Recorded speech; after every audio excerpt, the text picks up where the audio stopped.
میرا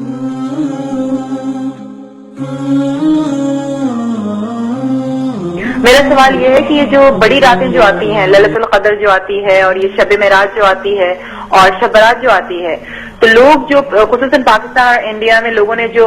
ایک مقرر کر لیا ہے کہ وہ جاگنے والی رات ہے اور رات بھر عبادت کرنی ہے اور اسی رات ساری آپ کو اپنی نفل نمازیں پڑھنی ہیں، تو میں ہمیشہ اس بات پہ کافی مجھے اس بات پہ کنفیوژن ہوتی ہے کہ عبادت تو انسان کو 365 ڈیز کرنی چاہیے، نفل تو آپ کبھی بھی پڑھ سکتے ہیں، دعائیں تو آپ کبھی بھی کر سکتے ہیں، تو مطلب یہ جو راتیں جو ہوتی ہیں ان کا آپ تھوڑا ذکر کریں گے، بتائیں گے کہ ہم کو کرنا کیا ہے ان راتوں میں؟ جو بہن نے سوال کیا کہ کئی راتیں ہم ہمارے معاشرے میں بناتے، لیکن جو قرآن مجید میں جس کا ذکر ہے وہ لیلۃ القدر، اس کا ایک سورہ بھی ہے اور یہ تھاؤزنڈز آف ہزاروں راتوں کے مقابلے میں ہیں، صرف ایک ہی رات کا ذکر ہے، اور میں آپ کی بات سے متفق رکھتا ہوں کہ آپ بالکل صحیح فرماتی ہے کہ عبادت تو ہر روز کرنا چاہیے، سال کے ہر دن میں کرنا چاہیے، 365 ڈیز، لیکن خصوصاً کیونکہ یہ جو قرآن میں ذکر ہے کہ اس رات میں قرآن نازل ہوا تھا، تو یہ ہمارے لیے ایک اہم رات ہے اور ہزاروں رات کے مقابلے میں ہے الحمدللہ، اور ہمارے رسول ہمارے پیغمبر محمد صلی اللہ علیہ وسلم فرماتے کہ یہ آخری عشرے میں آتی ہے، اور میں سمجھتا ہوں کہ خصوصاً اللہ سبحانہ وتعالیٰ نے یہ کون سی رات ہے اس کا ذکر نہیں کیا تو کہ ہمیں اور موقع ملتا ہے عبادت کرنے کا، تو ہم یہ آخری عشرے میں رمضان کے آخری 10 دنوں میں خصوصاً کہتے ہیں کہ it should be alternate, it should be odd days, یا 21ویں رات ہو یا 23ویں یا 25ویں یا 27 یا 29ویں رات،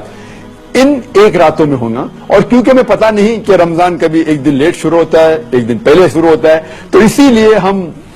سب 10 رات اگر عبادت کریں گے سب سے بہتر ہے، یا خصوصاً جو آلٹرنیٹ نائٹس ہے 21ویں 23 25ویں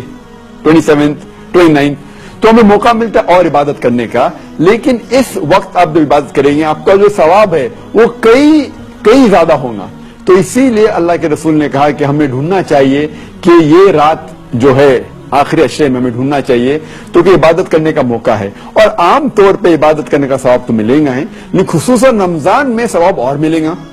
کیونکہ جیسے ہم جانتے ہیں کہ وہ شیطان اللہ سبحانہ وتعالی شیطان کو قید کرے رکھتا ہے، تو ہمیں اور ثواب ملے گا، اور خصوصاً رمضان کے اندر آخری عشرے میں اور ثواب ملے گا، اور خصوصاً جو آلٹرنیٹ نائٹ ہے 21ویں 23 25 27 29، ان راتوں میں اور ثواب ملے گا، اسی لیے ہمیں ان راتوں میں کوشش کرنا چاہیے کہ جاگنا چاہیے اور عبادت کرنا چاہیے، لیکن سال کے اس کا مطلب یہ نہیں کہ باقی دنوں باقی رات میں عبادت نہیں کرنا چاہیے، ہر روز کرے تو بہت اچھا ہے الحمدللہ، لیکن کئی راتیں جو باقی ہمارے معاشرے میں بنائی جاتی ہے اس کی دلیل کوئی صحیح حدیث میں نہیں ہے، جو دلیل صرف ہمیں ملتی ہے وہ ہے خصوصاً لیلۃ القدر کے بارے میں۔ Hope that's the question.